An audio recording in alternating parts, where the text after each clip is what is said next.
Welcome to the 15 Minutes with a Farmer podcast from Successful Farming, where quick conversations reveal big truths about agriculture and life. I'm your host, Lisa Faust-Prater. Jeri Tulley was a proposal manager for Lockheed Martin's F-16 program, and her husband worked with her father on the family ranch in Texas. After her husband passed away suddenly, Jeri left corporate life to be home with her kids and ranch with her dad.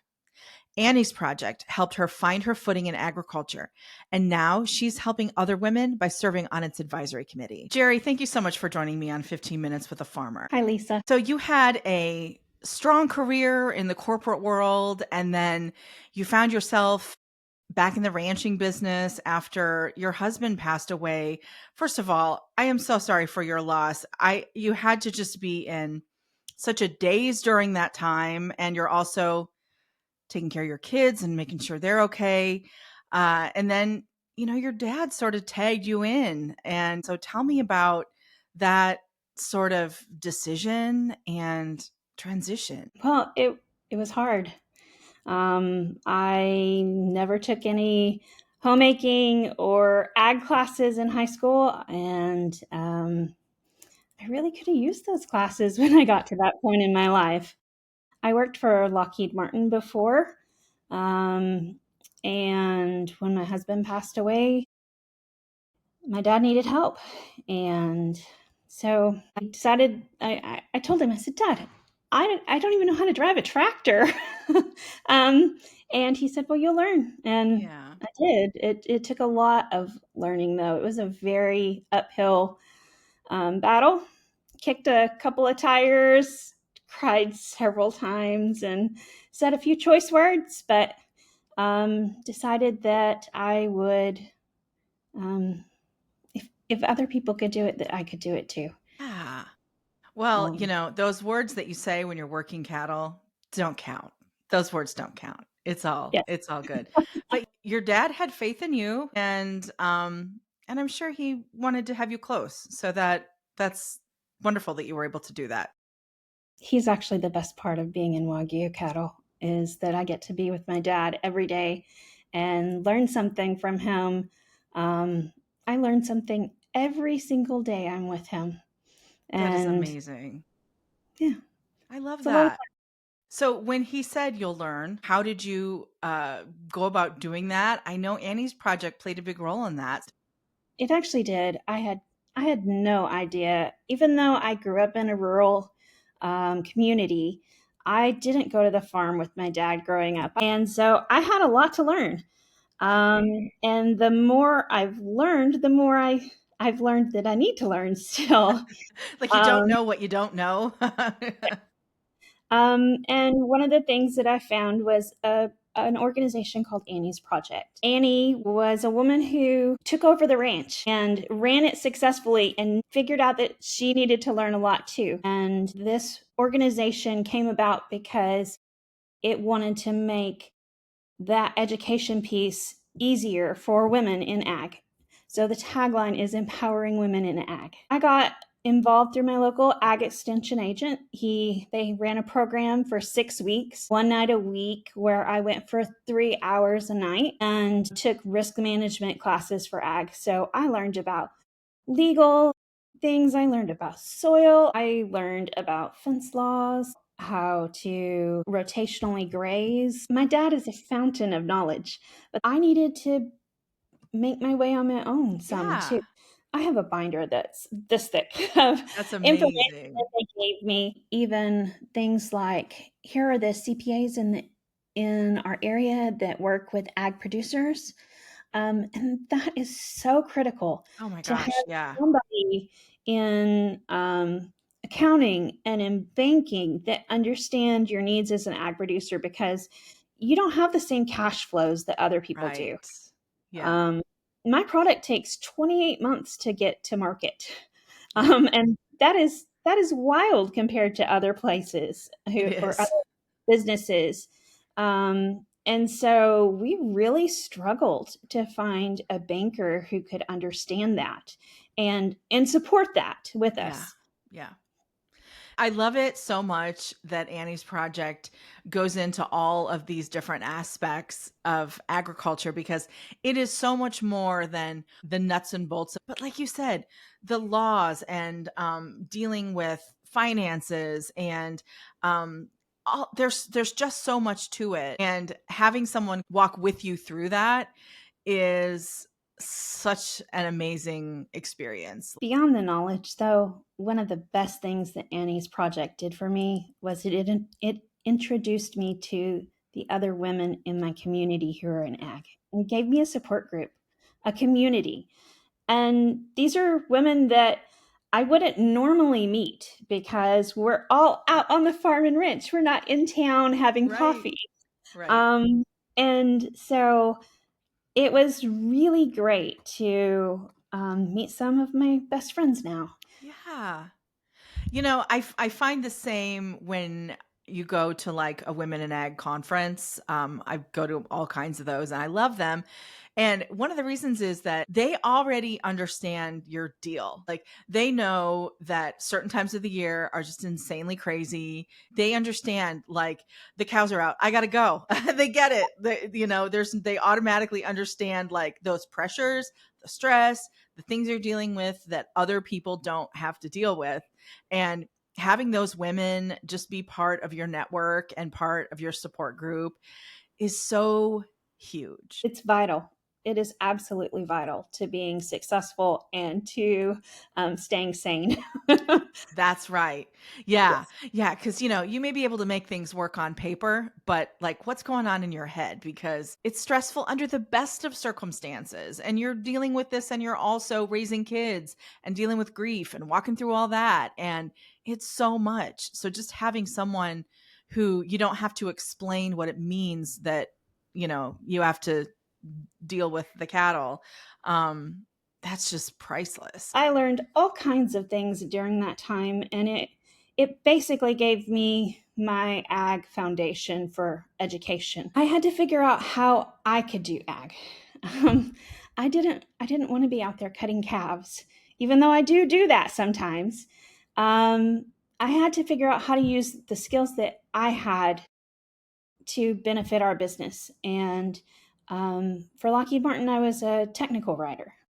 When I went to the very first American Wagyu Association meeting in San Antonio, there was a magazine for Wagyu. It was called Wagyu World, and it was premiering at that event. And I went up and I asked the editor, I said, "Hey, do you need a writer?" And luckily she said yes. And I became one of their feature writers for the next 6 or 7 years. My editor was fantastic. She gave me a lot of leeway and allowed me to choose what I wanted to write about, whether that was a person in the Wagyu world industry or whether that was lipids. And so I got to go and basically decide what I wanted to learn. And that allowed me to educate myself. And it also allowed me to be an expert in other people's eyes. Yeah. My dad was the founder of the Texas Wagyu Association. And he's been in cattle for years and years and knows so much, and is just some person at one of the events called him a legend, and he really is. Nice. Um, it's hard to follow in a legend's footsteps, and so being a writer for Wagyu World gave me my own identity and allowed me to make my name in a predominantly male industry. Um, a few years back, I was respected enough that I was asked to be on the Texas Wagyu Association Board of Directors, and I did serve a 3-year term for them. Look at you go. I mean, what a story arc for you. You found your way through a skill that you had honed in your career that maybe isn't a skill that comes to mind when you think of the top 5 skills that you need as a beef producer. Um, but Definitely. heck, you use the skills you have, right? Yes. I love that. You're serving on the advisory committee for Annie's Yes. project. They helped you. Now you're helping other women get their footing in ag through them. So tell me about sort of what you hope to contribute, or what makes you excited about this role with them. Well, right now the advisory committee has two main tasks, and one of them is to tell the stories of Annie, and of all of the women who are Annie's project alums, Yeah. and just get the word out there so other people know about this program and are able to use it. Um, and then we are also working on identifying trends. So things Yeah. that are coming up in and will be important in the next year, in the next 5 years, in the next 10 years, things that need to be maybe introduced into the curriculum or looked at in a different way. Ag is evolving all the time, not only technology and best practices, but the laws and regulations and everything everyone's dealing with all the time. You have to have a curriculum that can grow as the industry changes. That's incredible that you get to work on that.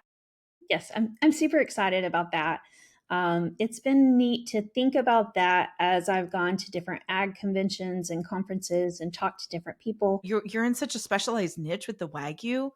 Tell me what you've learned about that specific piece of the industry that maybe would surprise cattle producers who aren't in the Wagyu world. I never knew that there would be so much science involved with raising cattle. Yeah. um, with the artificial insemination and the genetics involved with the Wagyu breed. Wagyu take longer to raise and feed out, and that's why it costs more to get the beef. The longer you put a Wagyu cow on feed, it will continue to marble. We keep them on feed 450 days. Now, the average American cattleman puts his cows on feed 160 to 200 days.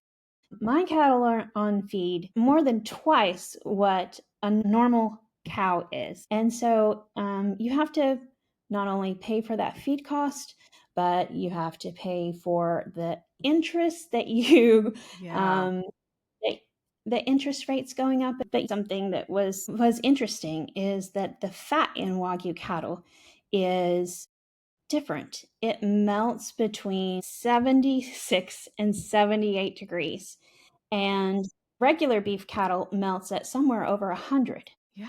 So you have to cook Wagyu differently, because if you don't, it will melt all of the fat out, which is the fat is where the flavor is. That's right. And it's also where some of the health benefits are. Hmm. So in Wagyu, in America, the um, the fat is high in oleic acid because of a corn-fed diet. It melts in your mouth because you have a higher body temperature than its melting point, and it gives you that buttery mouthfeel that everyone loves about Wagyu. I'm wondering if you have any advice for women who find themselves stepping into a farm or ranch business for the first time, especially if they, don't really have much of an ag background. How do they start? What's your advice for just getting your head in it? Find Annie's project, and then it'll help you find your people, and then you rely on your people. But my other advice is that you can do it. It's hard, but it's worth it. Agriculture has given me the lifestyle that I wanted. It Yeah. allowed me to stay home with my two kids and raise them and be out in our beautiful world. It wasn't my first choice for a career, but it has given me a really nice life, That's and beautiful. very grateful. I know you've walked through a lot of hard times, and dealing with grief on any level is just hard isn't even the word for it. It's a thing that you just can't even imagine until you're dealing with it. When things get tough, how do you stay grounded, resilient, keep yourself positive? Um, I miss my husband every day, but I try really hard to remember the blessings that I have. I count my blessings when things get rough. Well, that is a very solid piece of advice. You can always look around you and find find the blessings. And, if that can help get you through the day, that's an amazing gift. It is. Well, Jeri, it's been so great to talk to you today, and I really appreciate you sharing your story with us. And I'm happy to be able to share the Annie's Project story with our listeners and readers, because I know what great work they are doing for women in agriculture, and which really is for all of us. Thank you so much. It's been a great talking with you, Lisa. Thank you for listening. Open the latest issue of Successful Farming, visit us online at agriculture.com, and subscribe to 15 Minutes with a Farmer so you never miss a chance to connect with the people who feed, clothe, and fuel the world.